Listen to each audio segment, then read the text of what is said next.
What's up? We on the More Love Show. I am Scotland Bailey, Chandler Scotland Bailey. And I'm Audria Bailey.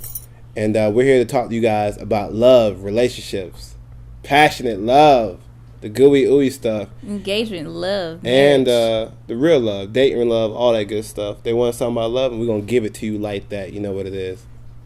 What was your love life growing up as a young lady? I'm talking about just a young 13, 14-year-old, you know what I'm saying?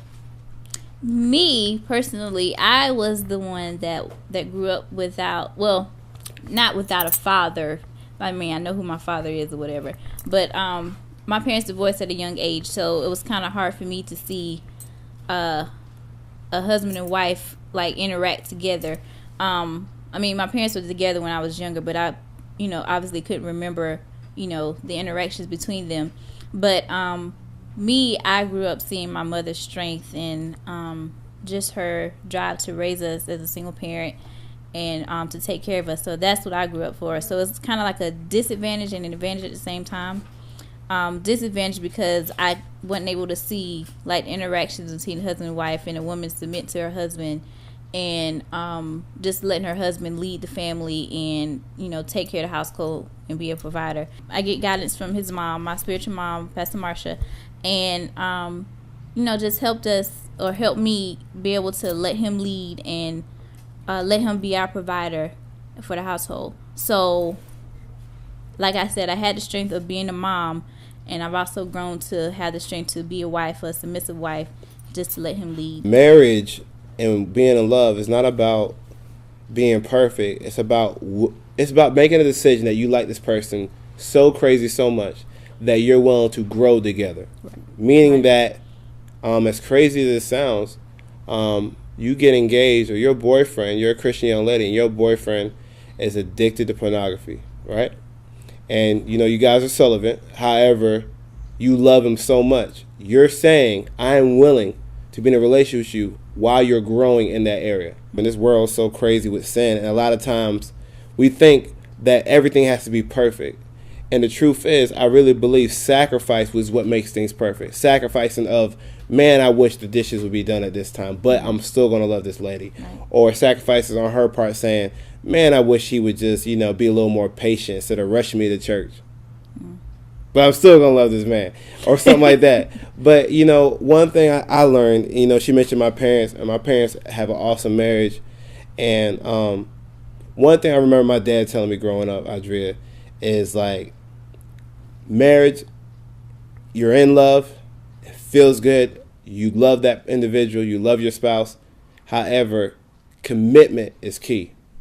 You pop in a movie, you see the love part, you see the in love part, you see the kissing, you see the wonderful sex or whatever, but they don't show you the part where daddy comes home late for work because he forgot to tell his wife he had a business meeting, right, and she's upset, but they still choose to love each other and pray that night or make love that night still. Right. He wants us to love each other harder when we don't feel like it, and that's the hardest part because we're dealing with this flesh. And I mean, that's one thing I learned during this marriage is being committed. Right. Being committed has nothing to do with what you're doing and what you're not doing. It has something to do with who you are. I love my wife simply because she is Audria Bailey. She is my wife, and I choose to be her husband. Husbands, they would rather have more respect than for you to love them. And that's just what it is. Pause. Sorry. We would rather have more respect than the gooey ooshy stuff. At least me. Yeah. Like, they would I want you to love them. me. Yeah. I want you to love me. Yeah, but they want that respect too. Like, my love language majority. is respect. Majority of it, they want respect. So, say if your husband did something to you a couple days ago, they forgot about it, but you still hurt from that situation or whatever happened, whatever it may be.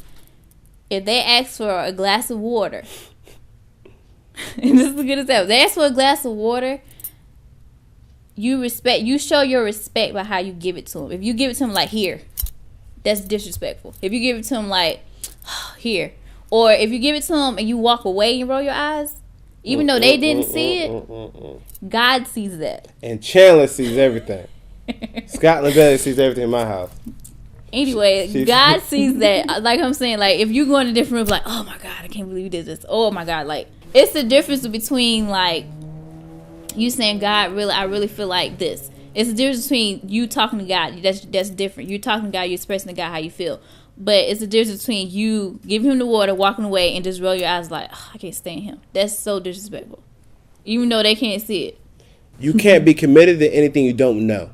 So part of this relationship is this. You got to realize when you're dating, you put your best foot forward. You put your Nike J's on. You got your Jordans on, your 23. You looking fly. You got your Michael Kors watch on. But that's not who you really are. That's who you need to be when you first meet that person. And one thing in our intense times of fellowship, when things get intense and we use big words and have long, passionate words, I say to her sometimes, Audria, nobody's here. There's no cameras. It's just me and you. Why are you acting like embarrassed? But like being open, being truthful, no matter how ugly it is, no matter how corny it is, I want to know what she likes. If I, you know, in the first year in the marriage, I'd be like, why are you watching this? Why do you like this? What are you watching? Mm-hmm. And then I finally say, you know what? Let me figure out why my wife likes it like this. And when she told me why, I was like, oh, that's why she likes it. Right. Getting to know your person you're in a relationship with. And you can do those things. You don't got to be married to do those things.